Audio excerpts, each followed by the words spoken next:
Okay, for the non-collinear forces assignment, I'm going to show you how to do number 1, and then you will complete the rest of the questions. If you haven't already read number 1, please pause the video, read it, and then come back. So for number 1, we're going to start by drawing a diagram of what's happening. So we've got a surface with snow on it, and that surface is flat, so it's not angled, and then there's a sled sitting on the surface, and somebody is pulling the sled at an angle. Okay, so there's a pulling force. If we draw a dotted line, horizontal dotted line, the angle between that horizontal line and the pulling force is 25 degrees. Now, if you've seen someone pull an object at an angle, you know that the object isn't actually going to move at an angle. The object's motion is still just going to be forward. So let's draw a free body diagram. So we'll start by drawing in this pulling force. So as I said, the pulling force is angled. We'll call it an applied force. Next, we're going to draw the normal force. Now, the normal force is always 90 degrees to the surface. So here our surface is flat, and so 90 degrees to that is going to be something that's straight up. So that's the normal force. And then gravity is going to pull the sled down.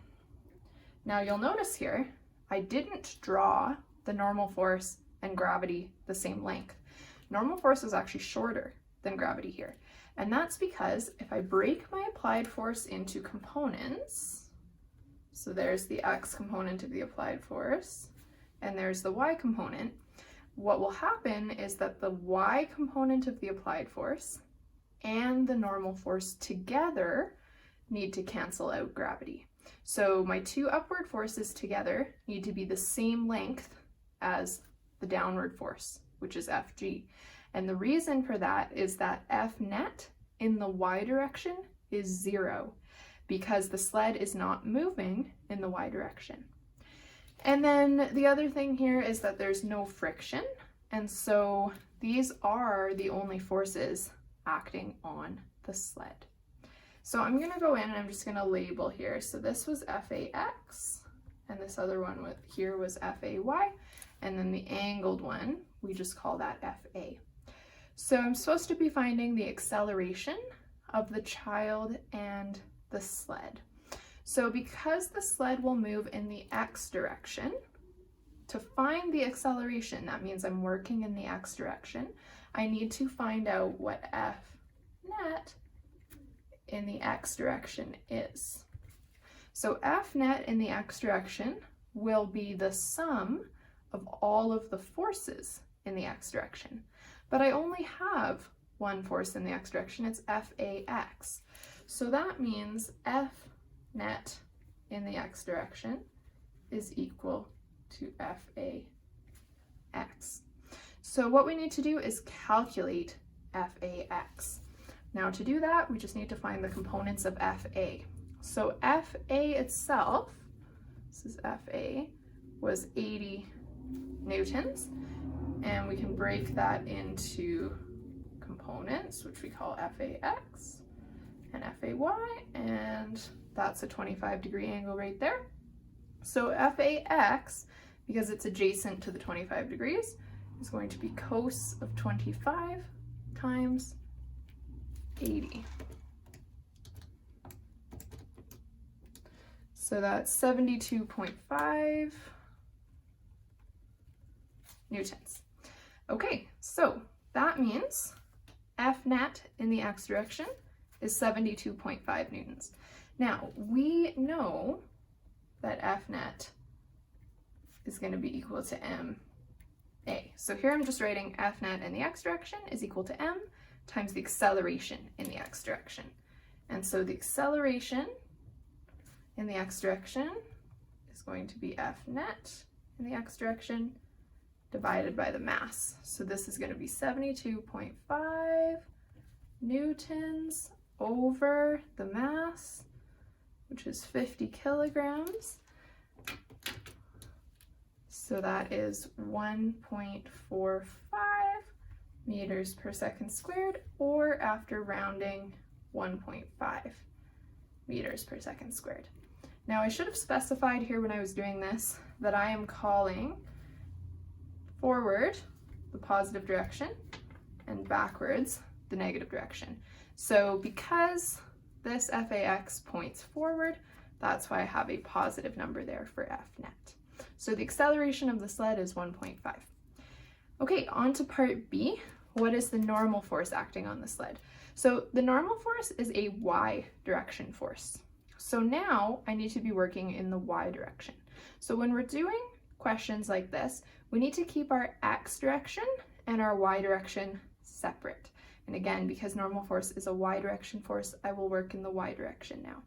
So what I will do is I will say, okay, F net in the y direction is 0 because the sled is not moving up or down.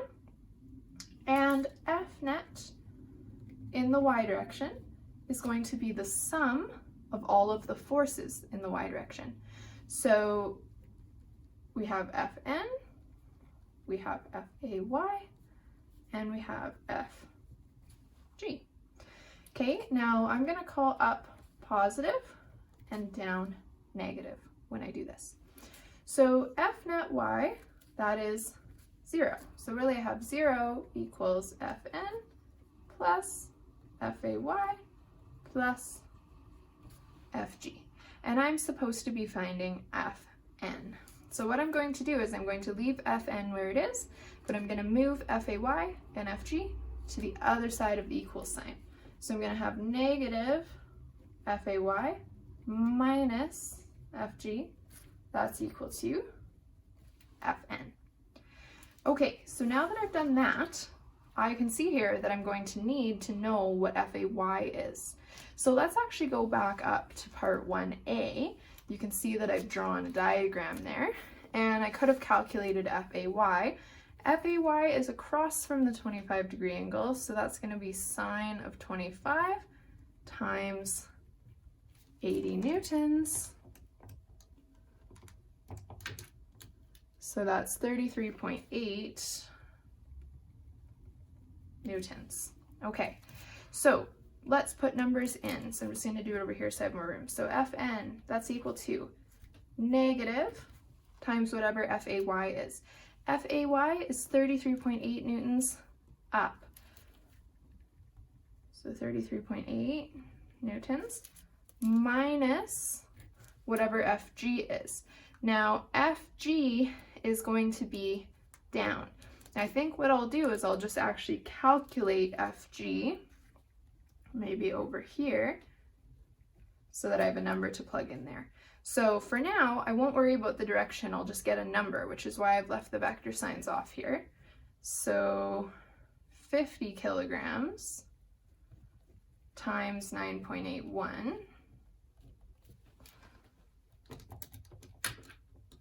that is 490.5 newtons, and it's down. So down is what I'm calling negative. So that means I need to put here negative 450 newtons.